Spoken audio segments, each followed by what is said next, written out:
Well, the Oklahoma Employment Security Commission is in Ardmore this morning for another in-person event helping people with their unemployment benefits. And joining us live is the interim director of OESC, Shelly Zumwalt. Good morning to you. Good morning. Thank you for being here. How many in-person events have you done and how many more are you planning?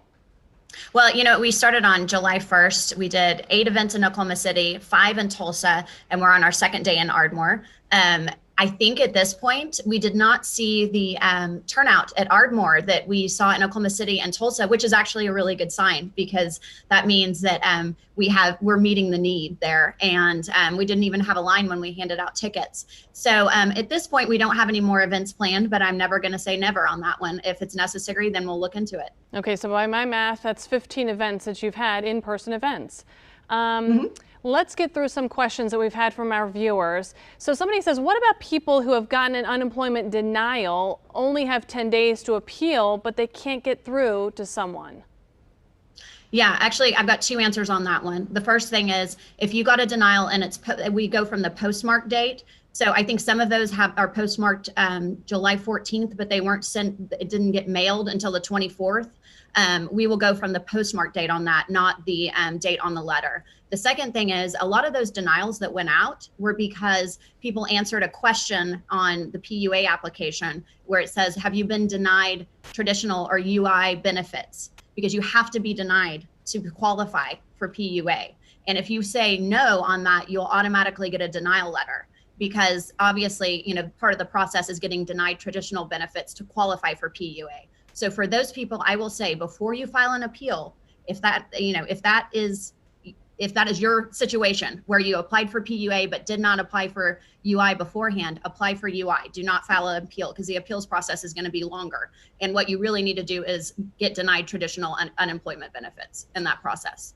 Kind of going along those same lines of just being able to get through and talk with somebody, Charles wants to know, when are they going to hire more people to answer the phones? Still hearing about people having long wait times or not being able to get through. Yes, thank you, Charles. We actually are in the process of training over 75 people on those phones. We'll more than double our call center staff in our Tulsa and Oklahoma City locations. It is an 8-week training though, so it's not instantaneous. I understand the frustration, and we're also working with our vendor that we contract with to improve that situation. I know it's been a tough one for everyone, and admittedly, it's a moving target, and it's one of my top priorities.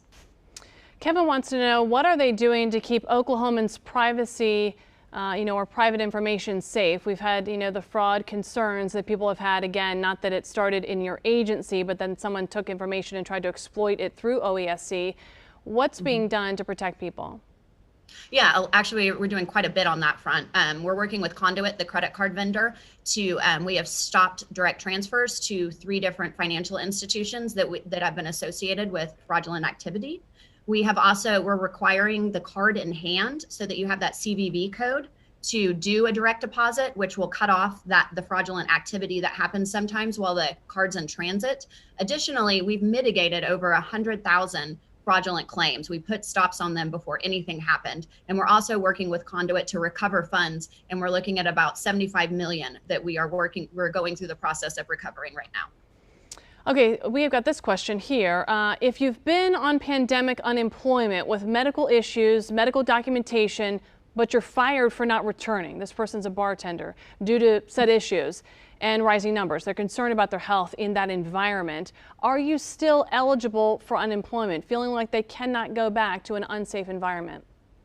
Yeah, that is one of those considerations. So whenever we have a return to work situation, if you do not return to your previous job and you deny that, you basically say, no, I don't want that job anymore. If you do not have a medical condition, you do not qualify for unemployment. If you have a medical condition and you have that doctor's information, then you still qualify for unemployment benefits, but we do have to have proof of that documentation. Got this question from Steve. How much longer will it take to clear up issues so that people can get paid? He says, it's been 4 weeks since I filed and nothing. I actually spoke to someone, he says, last week on the phone, and they said give it a few more weeks because they are backlogged.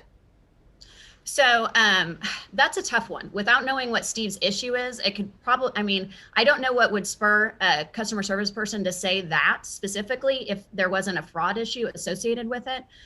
We have seen our numbers jump greatly since we started these in-person events. And that's not the only thing we're doing. We've got a lot of different processes that are also starting to process some of those claims that people have been waiting on.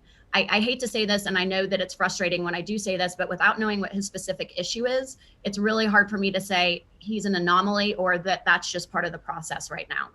Okay, Steve, put a comment on your question and maybe we can get you some more information. Yep. Let us know. We can take care of you, Steve. If you can get me that information, I will definitely look into it.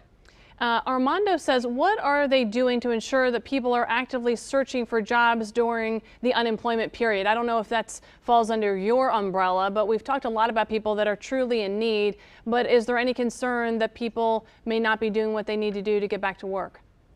Yeah, we spoke about the return to work conditions. If you qualify for unemployment and your job reopens or you're offered another job, you know, because of the benefits that you're receiving, you cannot refuse that and still collect benefits. The work search is right now, there's a stay on it. I think it goes through the end of this month or mid this month, and then the 1 week work search will continue. From your personal perspective, what's been the most challenging thing that you've seen that OESC is dealing with? Wow, that's a great question. Whomever asked it, that I appreciate that question. I think the most challenging thing for me, and this is just me personally, I think I accurately assessed the workload. I knew it was going to be a tough job. I knew it was going to be hard. I think the emotional toll that I'm one of those people that, like, if I hear someone hurting, I want to fix it. And hearing the stories, being able to fix it's very gratifying, but we're not there yet. And I just want people to know I read every single one of these and my heart breaks for some of these people. That's why we're working so hard to fix it. Shelly, I was actually going to ask you that. That was my question, by the way. That was my question, the last question. Just wanting to know, because we have seen you come on and be so willing to answer questions. This idea, seriously, knowing now what you know, you were appointed to this position or asked to please come over and lead OESC. Would you still have taken the job knowing that this has been a huge uphill battle? You have a family of your own. You've got things doing on your own. Would you still take the job?